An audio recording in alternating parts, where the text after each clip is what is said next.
Hey everybody, I'm Tyler Wysong. Today I want to talk to you about 3 concepts to mixed voice. So let's go ahead and jump right in. The first concept to mixed voice that I think is kind of overlooked but incredibly important is you need to have a head voice.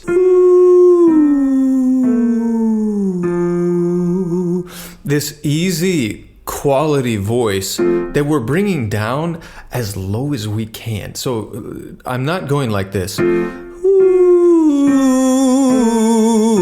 not trying to transition into like a chest voice or anything there. I'm trying to bring this.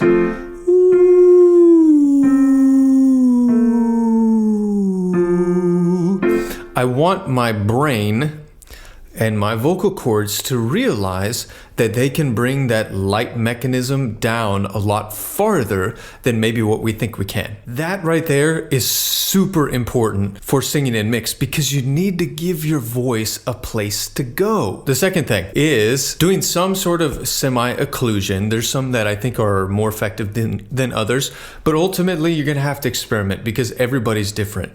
I've posted about a lot of them on here, and today I wanna give you another new one. This exercise is actually from my full-blown course, which is actually on sale right now for Black Friday and through Cyber Monday. So if you want to check that out, I have a link in the description down below. This exercise is called the open mouth hum. So what you do is you open your mouth, you cover your mouth completely with your hand. And then what I like people to do is just breathe in and out of your nose a few times because you're going to be humming. Now the cool thing about this is you can do vowels on the inside. So if I go e, a, o, u,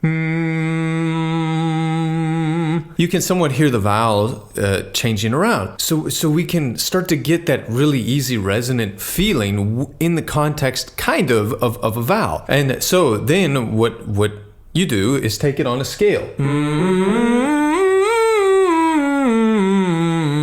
And on the second half of this, up there, I'm changing in my mouth to O. I'm changing in that hum to an O quality. So I'm thinking,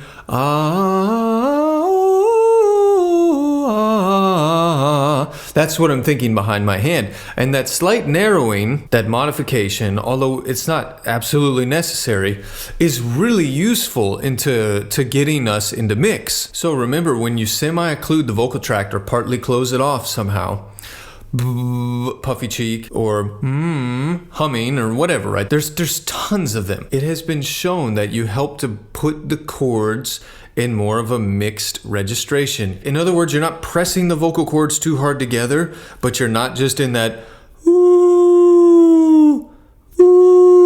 falsetto quality anymore. You have a little bit more depth than that. And that's very, very important as we're going higher, that we're not pressing too much. If you rely too much on that press, on that over chesty sound, it's just not sustainable in the long run.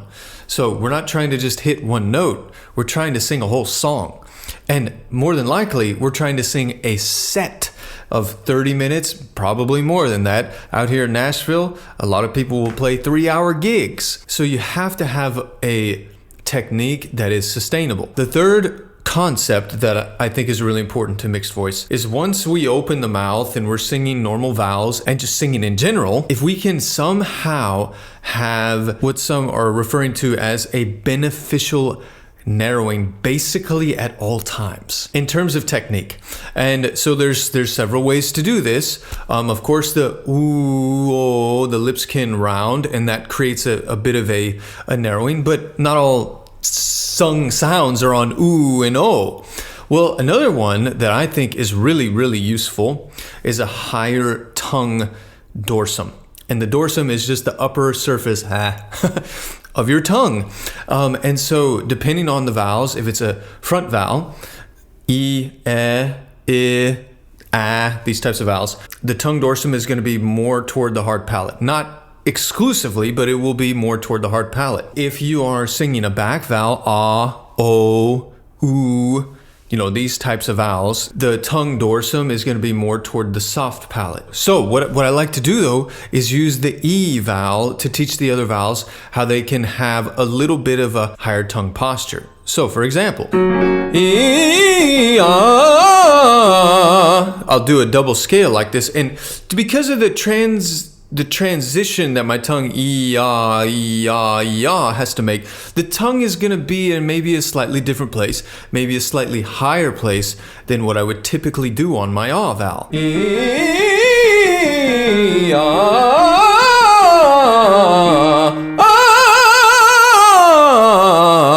So my tongue is a little bit higher up in my mouth. I've heard it described like this, the ich and ach in German.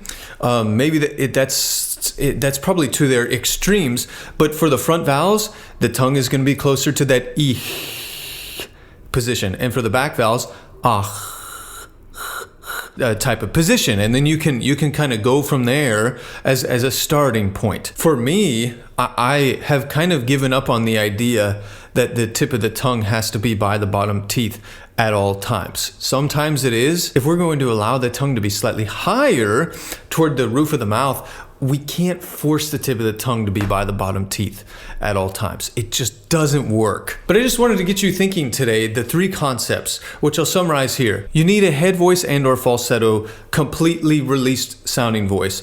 Ooh, and bring that down quite low.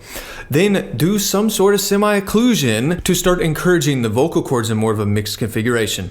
So today we did the open mouth hum, which is one of my favorites. That really can help you start getting in the right place in terms of a mixed configuration. And then when we actually go to open the vowel, if we can have a tongue dorsum that stays a little bit higher to the roof of the mouth, like an E, E, ah, ah, whoop, whoop, whoop. So start working with these concepts. Start thinking about them when you're working on your mixed voice and you're going into this holiday season where a lot of you are probably going to be singing at a church in some shape or form, whether that's on Zoom, Facebook, or maybe even on YouTube Live. Start implementing some of these concepts to start singing in the way that you really want to, and to start singing in a way that feels fulfilling. I know that feeling of when you're trying to sing and everything locks up here and it's not fun to sing that way. For me personally, the key to fixing that was to really learn how to actually sing in my mix. Not faking the mixed voice, but really being able to sing in it.